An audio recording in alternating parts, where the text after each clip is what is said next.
Welcome to another edition of Bases and Balls with our good friends, Guardians broadcaster Jim Rosenhaus with us on 93.5, 1590 WAKR. And Rosie, we have to start out by reflecting on that game from Wednesday night against the Tigers. What a comeback victory. And these guys are resilient.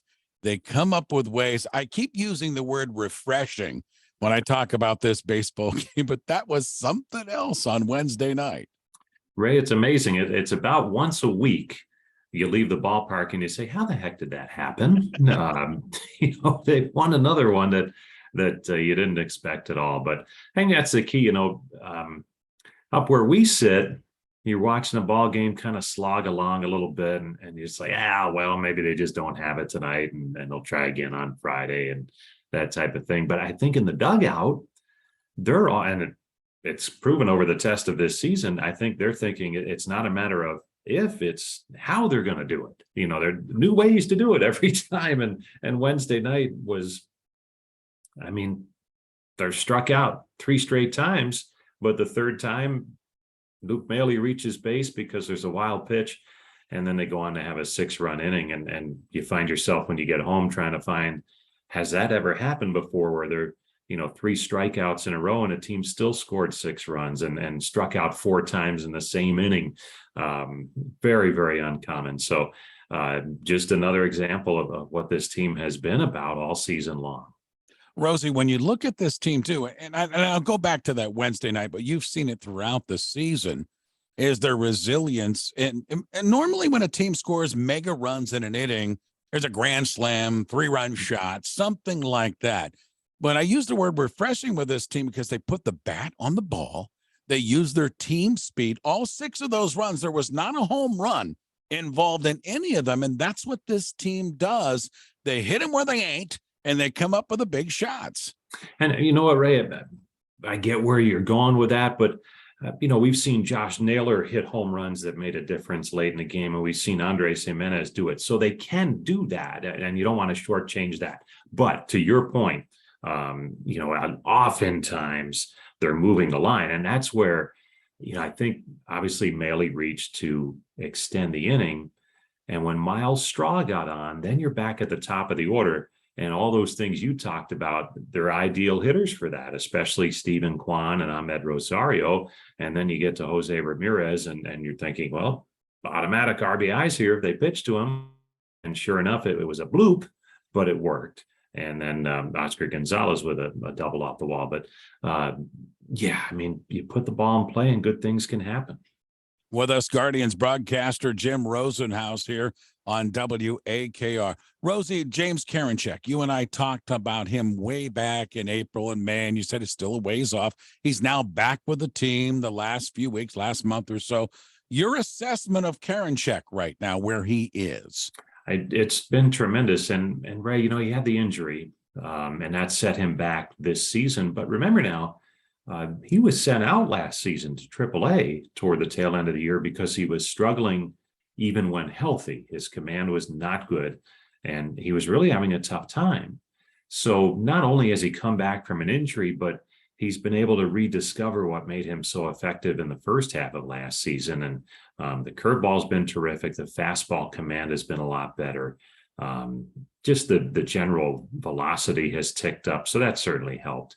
But his command is a lot better. And look, is he ever going to be a Greg Maddux pinpoint control guy? Nope, that's not happening. But he certainly has good enough command with his stuff where he can be the type of dominant reliever he is right now. Developing into a nice guy in that bullpen to go with Emmanuel Clase. Rose, I wanted to throw this question to you right now because we've seen rule adjustments and changes and COVID, and then they did the runner on second base and everything. You're there each and every pitch during the regular season of a baseball season. Is there a rule change or something you would like to see changed in Major League Baseball, go back to, or something new? That's a tough one. You know what? I would like to see, and this kind of goes along the lines of the extra inning games. I love the fact that they kept the base runner, and I know for baseball purists, they're probably shaking their head. but it just has created some excitement in extra innings right off the bat. Like all of a sudden there's strategy. And, it's not, look, I was on the call for that 19 inning game in Toronto back in 2016 when they set the then record with 14 wins in a row.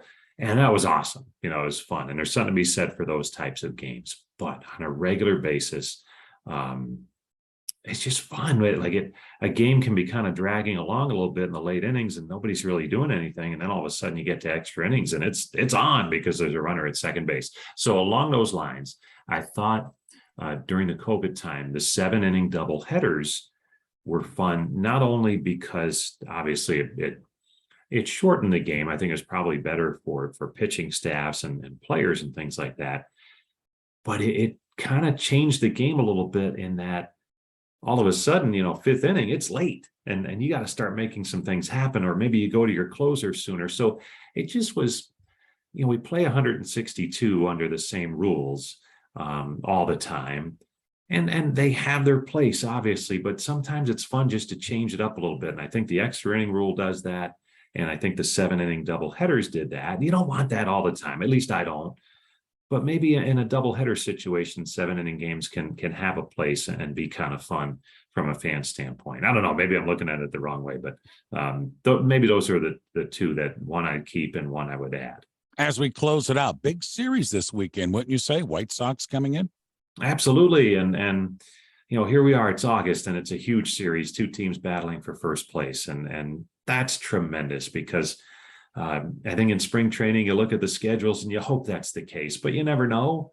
And there's been certain years, and you hate to sound like this, but there were a couple of years where the Guardians, then the Indians ran away with the division.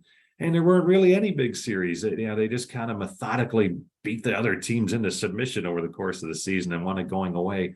But these could be some really fun games this weekend, and there's more to come for sure. It sure looks like there'll be a lot of them in September, and that's awesome. A true pennant race with 3 teams in it. That's good stuff. And this weekend against the White Sox should be great. Look forward to the calls, my friend. Thank you for taking time with us again. Jim Rosenhaus, Guardians broadcaster, bases and balls, each week with us here on WAKR. Thanks, Rosie, for the time. Thanks, Ray.